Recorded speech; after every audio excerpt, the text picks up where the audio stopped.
konvensional lah, lu lebih gaya petualang gitulah ya, gaya otak kanan lah sebutnya, yang spiritual lah kayak Om Bob Sadino 2004-an gitu. Jadi lu bikin the fastest mobil balap, the fastest in South Asia dari bengkel lu tuh. Iya. Di digital ya, orang-orang kan zaman dulu belum digital. Iya. Jadi pada saat alhamdulillah bisa berkembang lah sampai ke internasional, sampai ke Amerika, gue ngirim-ngirim ke Eropa.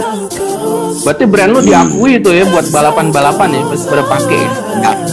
Ya. Jadi sebenarnya lu nggak bekerja ya, maksudnya lu bangun bisnis tapi itu hobi gitu, bukan kerjaan gitu. Halo bro. Kabar bro? Baik. Sama-sama. Woi, potong rambut nih. Sama ganteng aja. Ya udah kita langsung ini aja lah, langsung mulai aja lah temen-temennya nanti yang join gimana. Nanti bro, gua emang pengen banget ngobrol sama lu sih, cuma gak ada pandemi yang merepotkan ini. Bro, udah paling nggak kita IG live aja lah ngobrol-ngobrol ya. Dari dulu juga pengen ngobrol sih.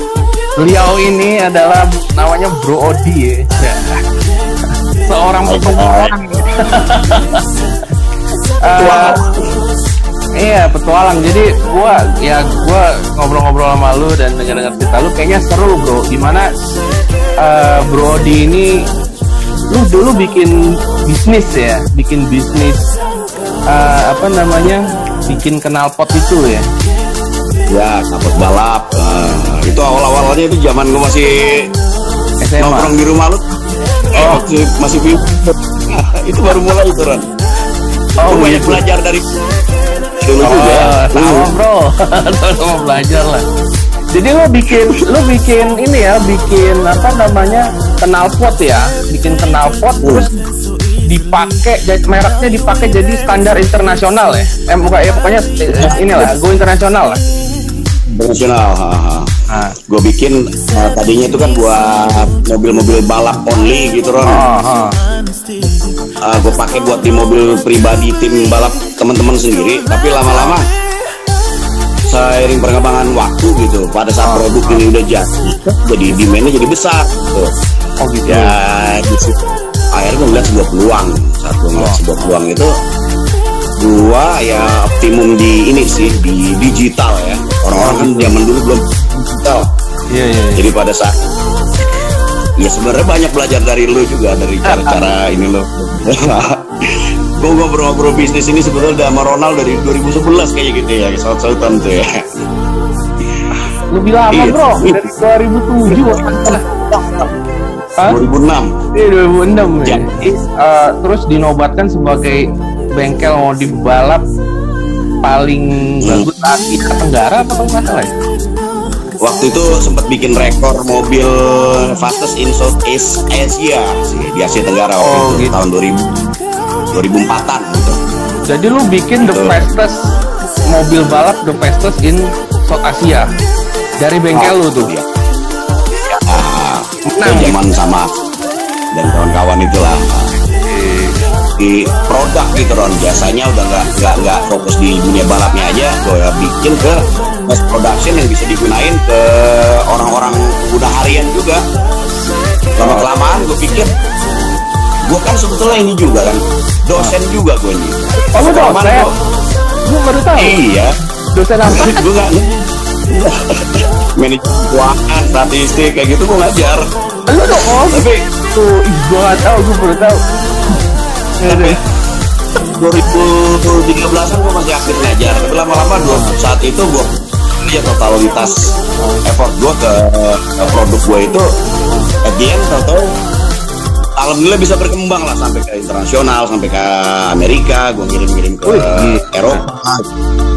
Berarti brand lu diakui itu ya buat balapan-balapan ya, berpakai ya. Tapi kalau dibahas-bahas mengenai godlike, lu bilang godlike, itu sedikit banyak juga tuh buat bikin hal tersebut menjadi realita.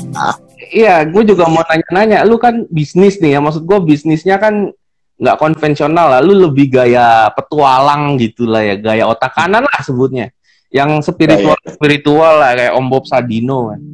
Tuh ya kan, kita melakukannya dengan manajemen energi, pikiran gitu. Ya, lah. Kalau ada cara yang kenapa nggak kita pakai kan gitu kan? Iya. Justru kalau pakai cara yang lebih personal gitu, subjektif, kayaknya kok lebih enak gitu, lebih jalan dan lebih enjoy sih, bro. Kayak lu kan lu bikin knalpot, mungkin karena lu enjoy kali ya awalnya kan, kayak apa yang gue suka itu yang gue kembangin gitu, bukannya gue harus menjadi sesuatu seperti yang orang pada umumnya bikin gitu. Keluarga itu gue totalitas di dosen ngurusin kampus gitu. Oh, tapi gitu. Gue ngerasa kayaknya gue punya jalan lain deh, gue nggak bakal membuat hidup gue itu harus sesuai dengan ini orang lain, tapi gue pengen jadi diri gue. Akhirnya tanpa gue sadari lama-lama gue dipertemukan oleh orang-orang yang sesuai satu visi demi dan akhirnya berkembang sampai ya di tahap ini gitu. Yang gue sendiri nggak nyangka bisa sampai kayak gini sekarang. Go internasional segala macam ya. Bahkan lu sendiri lu balapan nggak? Lu kan ngurusin pembalap lah istilahnya di Sentul pasti sering. Lu sendiri nggak? Sampai 2012 gue masih ngegas balapan sendiri. Terus sampai sekarang gue vakum lah ya. Tapi kayaknya tahun-tahun depan gue bakal ngegas lagi gitu kan. Oh gitu. Kalau dulu kan balap itu bagi gue kayaknya adalah sebuah pekerjaan.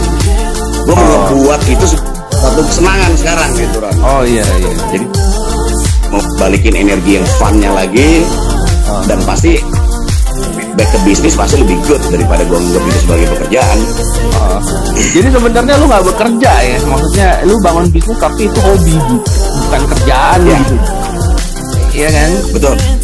Jadi nggak berat gitu, nggak berat. Kalau ya contohnya teman-teman nih mereka pengen bisnis atau apa, tapi mereka takut gitu, takut kalau opini pribadinya atau bisnis yang dari hatinya dia bikin dia bakal nggak diterima sama masyarakat atau dibilang aneh atau takut gagal gitu. Ngadepin obstacle yang dari sosial itu gua rasa paling setahun 2 tahun lah Ron. Setelah itu udah mulai orang-orang lihat result. Orang kan harus ngeliat result dulu ya. Betul. Dari yang bilang saat udah ngeliat hasil baru mereka kayaknya menarik, baru support dan lain-lain sampai endingnya enak ya jadi lu kok cuma kerjanya gini-gini doang gitu. Ya karena gue memperjuangin apa yang gue mau gitu. Kadang orang nggak percaya kita bilang gue kerjanya gini-gini santai gitu terus bisa menghasilkan banyak gitu, kayaknya orang nggak ada di dalam kepala mereka gitu ya kan? Sedangkan yang emang tujuan hidupnya sama dirinya tuh udah align gitu terus dijalanin miracle ada aja gitu kan. Lebih di level energi sih ya sebenarnya Ron ya, bahasa lu nggak fokus ke teknikal yang jelimet ngurus sini. Hal itu banyak ditemukan secara unpredictable. Gue ketemu partner, tiba-tiba gue ketemu orang-orang yang satu visi sama gue tanpa gue harus kayak aku nyari orang deh, gue ngerekrut orang gitu. Nggak perlu gitu. Lu ngapain aja sih? Kan biasa orang kalau mau punya pegawai yang bagus atau tim mereka kan nyari atau gimana gitu. Apakah lu jalaninnya dengan santai terus kok bisa ketemu aja gitu? Santai Ron, asli gue nggak pernah bikin kayak ada yang mau kerja ada yang mau jadi partner kan, enggak.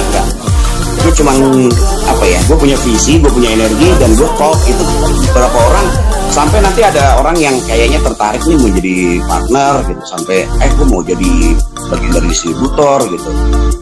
Itu karena apa ya? Karena keselarasan gitu, bukannya karena gue nyari sesuatu ini ntar kita negosiable harus begini-gini, enggak gitu.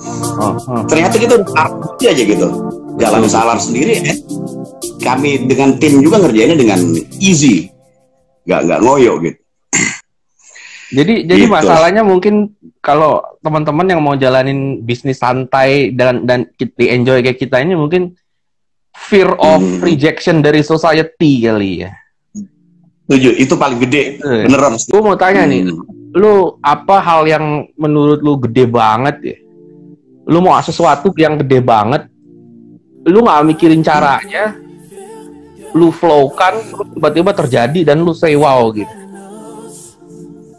Kan orang kan kalau sesuatu kan biasanya default settingnya kan kejar, terus di manajemen dengan baik, ditata gitu. Jadi ada semacam ya effort yang kayak gitu.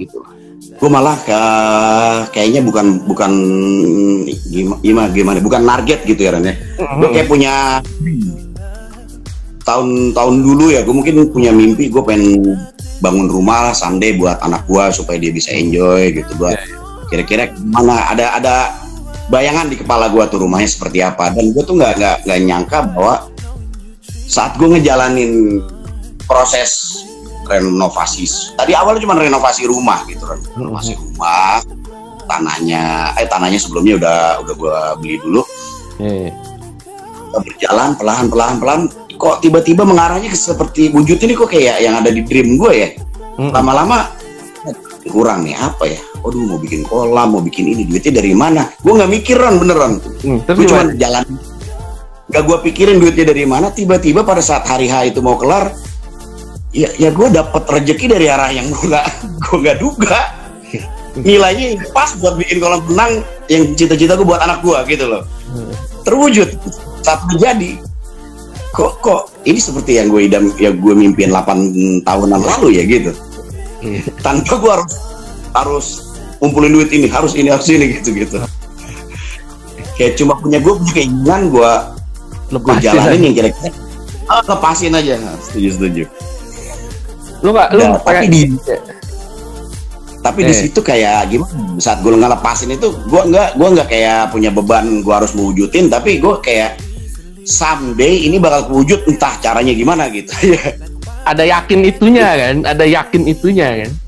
Cuman di hati kecil tuh kayak Tuhan tuh maha kaya, semesta ini maha luas kok gitu, nggak mungkin nggak kewujud gitu kan.